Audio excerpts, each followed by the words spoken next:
मैं Ashok Pandey, foreign trade expert and lawyer.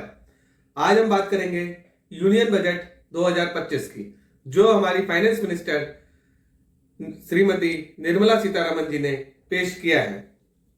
वैसे तो हमारे बजट में बहुत सारी बातें होती हैं, लेकिन हमारी टीम ने हमारे एक्सपोर्टर भाइयों के लिए, हमारे उद्यमियों के लिए और हमारी आम जनता के लिए सरल शब्दों में इस बजट को डिकोड किया है। आइए जानते हैं इस बजट की मुख्य हाइलाइट्स। सबसे पहले बात करेंगे हमारे एक्सपोर्टर भाइयों के लिए कि इस बजट में उनके लिए स्पेसिफिक क्या आया है, किस लिए उनको इस बजट में उनको क्या लाभ मिला है, क्या हानि है, किस तरीके से उनको अपने कारोबार को आगे बढ़ाना है। एक इंसेंटिव के तौर पे बात करें तो जो भी एक्सपोर्टर अपना LED, LCD, TV, looms, textile and capital goods for lithium ion batteries के लिए कोई भी रॉ मटेरियल और कैपिटल गुड्स इंपोर्ट करेगा, उसके ऊपर ड्यूटी नहीं लगेगी। वो ड्यूटी 100% गवर्नमेंट ऑफ इंडिया ने खत्म कर दी है, 0% ड्यूटी है। हाँ, सभी एक्सपोर्टर भाइयों को ये जानना अवश्य है कि अगर वो एक्सपोर्ट पर्पज से कुछ भी आइटम इंपोर्ट करते हैं as a raw material, as a capital good, तो उनको एक एडवांस और ईपीसीजी लाइसेंस के तहत फॉरेन ट्रेड पॉलिसी में ये ड्यूटी फ्री स्कीम का एक लाभ मिलता है, जिसके अंदर उनको एक export obligation government of India की तरफ से दिया जाता है, उसको उनको फुलफिल करना होता है। लेकिन इस बजट के अनुसार आपको किसी भी तरीके का कोई भी ऑब्लिगेशन नहीं मिलेगा। आप सीधे सीधे ड्यूटी फ्री माल मंगा सकते हैं और उस माल को आपको किसी तरीके का ऑब्लिगेशन, या आप डोमेस्टिक मार्केट में भी उस माल को सेल कर सकते हैं, किसी तरीके का कोई ऑब्लिगेशन नहीं है। दूसरा एक एग्जम्पशन स्कीम है, जो कि जो शिप बिल्डिंग है, शिप ब्रेकिंग है, जो एक्सटेंशन टाइम लिमिट दिया गया है, जो एक्सपोर्ट करते हैं रेलवे जो गुड्स होते हैं उसको इंपोर्ट करने के लिए, तो एक 10 साल के लिए एक एग्जम्पशन स्कीम आई हुई है। वो हमारे एक्सपोर्टर भाइयों के लिए बहुत ही कारगर होगा। दूसरा हम बात करें हमारे टूरिज्म सेक्टर्स के लिए, जो भी हमारे टूरिज्म सेक्टर से रिलेटेड हमारे भाई हैं, जो भी सर्विसेज देते हैं, उनको गवर्नमेंट ऑफ इंडिया ने 2500 करोड़ का एक टूरिज्म फंड एलोकेट किया है। पहले एक स्कीम आती थी SCIS, जो भी हमारे टूरिस्ट भाई थे जिनका फॉरेन करेंसी में पेमेंट आता था, उनको एक SCIS का बेनिफिट मिलता था। अभी गवर्नमेंट ने क्लियर नहीं किया है कि इस 2500 करोड़ में उसके लिए भी, उस स्कीम के लिए भी कोई फंड है कि नहीं है, लेकिन अभी 2500 करोड़ रुपए आपके लिए एलोकेट किया गया है। एक स्कीम लॉन्च करेगी गवर्नमेंट, जिससे न्यू स्कीम लॉन्च करेगी, जिससे आपको प्रमोट करने के लिए टूरिज्म इंफ्रास्ट्रक्चर डेवलपमेंट को जो प्रमोट करना है, उसके लिए गवर्नमेंट स्कीम्स वो करेगी, इंट्रोड्यूस करने जा रही है। सबसे इंपॉर्टेंट बात, लेदर एंड फुटवेयर इंडस्ट्रीज वालों के लिए, लेदर एंड फुटवेयर इंडस्ट्रीज में गवर्नमेंट एक नई स्कीम लॉन्च करने जा रही है, जिससे अपना प्रोडक्टिविटी और जो कंपटीशन है गुड्स की, वो इंक्रीज हो पाए अपने लेदर में और फुटवेयर सेक्टर में। गवर्नमेंट ने इसके लिए भी 500 करोड़ का एक बजट रखा है, और इसमें कुछ जो लेदर सेकेंड हैंड लेदर जो आप इंपोर्ट करते हैं, वो भी ड्यूटी फ्री थोड़ा सा गवर्नमेंट ने रखा है, लेकिन इसमें अभी क्लियर कट आया नहीं है। जैसे ही आएगा हमारे माध्यम से आपको पता चलेगा। दूसरा, डिफेंस सेक्टर में गवर्नमेंट ने 5,94,000 करोड़ का बजट डिफेंस सेक्टर को दिया है। जैसे कि आप लोग सभी को पता है कि डिफेंस सेक्टर का जो एक्सपोर्ट है, वो पिछले 4-5 सालों से बूम हो रखा है। गवर्नमेंट ने उसको बढ़ाते हुए, ताकि हमारा एक्सपोर्ट का जो डिफेंस का बजट है उसको बढ़ाया है, और ताकि 10% से उसका इंक्रीमेंट किया है, जो कि सराहनीय बात है हमारे देश के लिए। और इससे हमारे एक्सपोर्ट प्रोडक्ट, जो अपना डिफेंस के एक्सपोर्ट प्रोडक्ट है, हमारी कंपनियां एक्सपोर्ट कर पा रही है। पहले हम लोग खुद ही डिपेंड होते थे, लेकिन अभी खुशी की बात है कि हमारी कंट्री डिफेंस के इक्विपमेंट एक्सपोर्ट करने लगी है। न्यूक्लियर एनर्जी में 1,000 करोड़ का बजट दिया गया है। Nuclear energy and renewable energy, ये हमारे देश का ड्रीम प्रोजेक्ट है। उसके ऊपर 1,000 करोड़ का बजट देना एक अच्छी वो है, लेकिन इसमें गवर्नमेंट कुछ और बजट एलोकेट कर सकती थी, ताकि हमारे जो रिन्यूएबल एनर्जी और न्यूक्लियर एनर्जी के ऊपर जो हम बात कर रहे हैं, उसको और बूस्ट मिलता। मेरी पर्सनली एक एक्सपेक्ट है कि इसमें जो है हमारे को थोड़ा ज्यादा मिलना चाहिए था। डिजिटल इंडिया और IT को बढ़ावा करने के लिए गवर्नमेंट ने यहाँ पे भी 1,000 करोड़ का बजट दिया गया है। अभी तक इस पे आईटी इंफ्रास्ट्रक्चर जो है अपना वो रूरल एरियाज में बहुत कम है। गवर्नमेंट का ये परफॉर्मेंस देखना है कि पिछले सालों के तुलना में कि रूरल एरिया में जो भी आईटी इंफ्रास्ट्रक्चर के जो है प्रोग्राम चले और रूरल एरिया में भी हमारी आईटी और इंफ्रास्ट्रक्चर की आईटी की कंपनियां खुले और वहां के जो युवा साथी हैं वो भी वहां पे अपना जॉब पाए और जो आईटी जो सेक्टर है हमारा वो बूम हो जाए, वो बड़े शहरों तक ही ना रहे, वो छोटे शहरों तक भी आगे बूम हो। इसके लिए गवर्नमेंट ने 1,000 करोड़ रुपए का फंड वहां पे रखा गया है।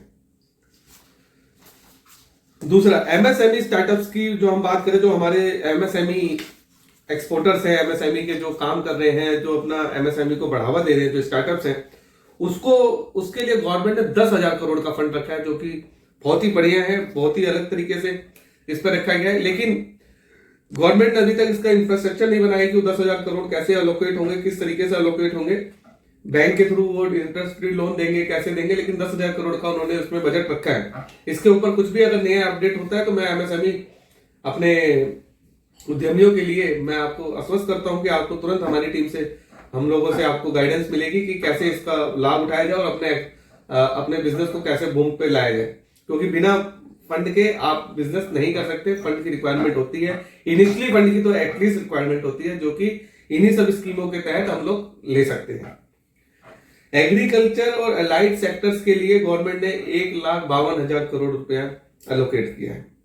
गवर्नमेंट का प्राइम मिनिस्टर कृषि योजना जो फोकसिंग 100 डिस्ट्रिक्ट के लिए, जहां पे लो प्रोडक्टिविटी हो रही है, गवर्नमेंट ने 100 डिस्ट्रिक्ट अभी नॉमिनेट नहीं की है कि कौन सी 100 डिस्ट्रिक्ट हैं, लेकिन जहां पे लो प्रोडक्टिविटी है, जैसे कि मखाना अपना बिहार में, इस तरीके के आइटम गवर्नमेंट पकड़ के और गवर्नमेंट अपने अंदर लेगी और उस स्टेट्स को, डिस्ट्रिक्ट को ये पैसा लोकेट होगा ताकि वहां पे वो प्रोडक्शन फिर से इन्हांस हो सके और हमारी डेली रोजमर्रा की जो वस्तुएं हैं वो रूटीन रेट पे आए, उनका डिमांड ज्यादा बढ़े, उनकी प्रोडक्शन ज्यादा हो और वो कम रेट पे बिके। किसान सम्मान निधि के लिए जो 2,000 रुपया हर किसान को हर साल मिलता है, वो 6,000 करोड़ का बजट सेम रखा गया है। एजुकेशन और स्किल डेवलपमेंट, इसके ऊपर गवर्नमेंट ने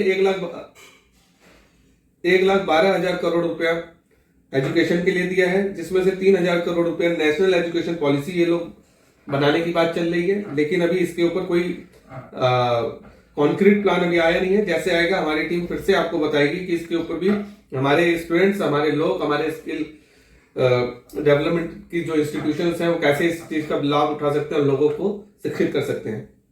हेल्थ केयर के ऊपर 1,23,000 करोड़ का बजट रखा गया है।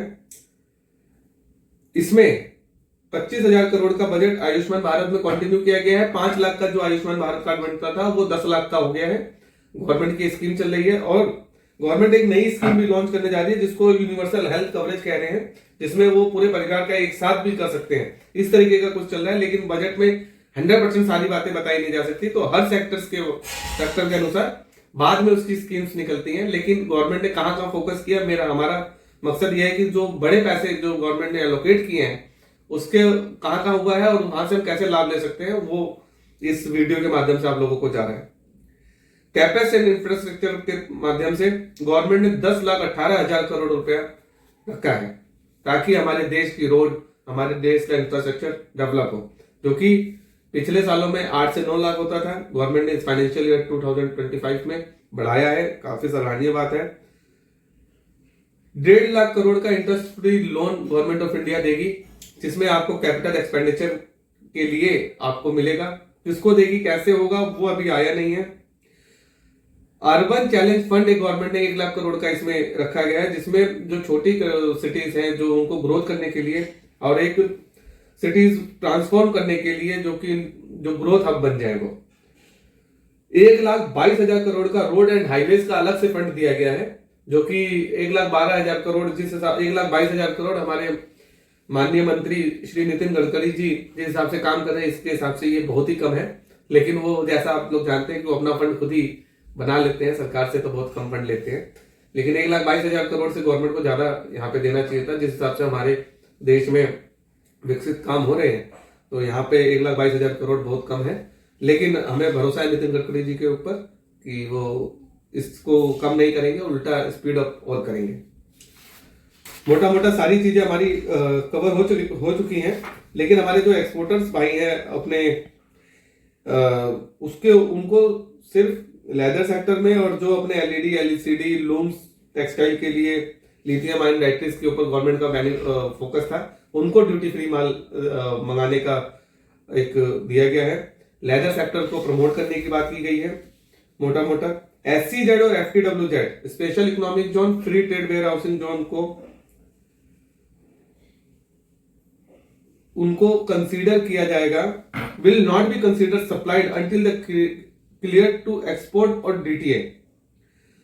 उनके यहाँ पे जो माल पड़ा होता है जब तक वो DTA को क्लियर नहीं करते उनकी सप्लाई क्लियर नहीं मानी जाएगी। ये इस बारी का थोड़ा सा एक सेटबैक आया हुआ है आप लोगों के लिए।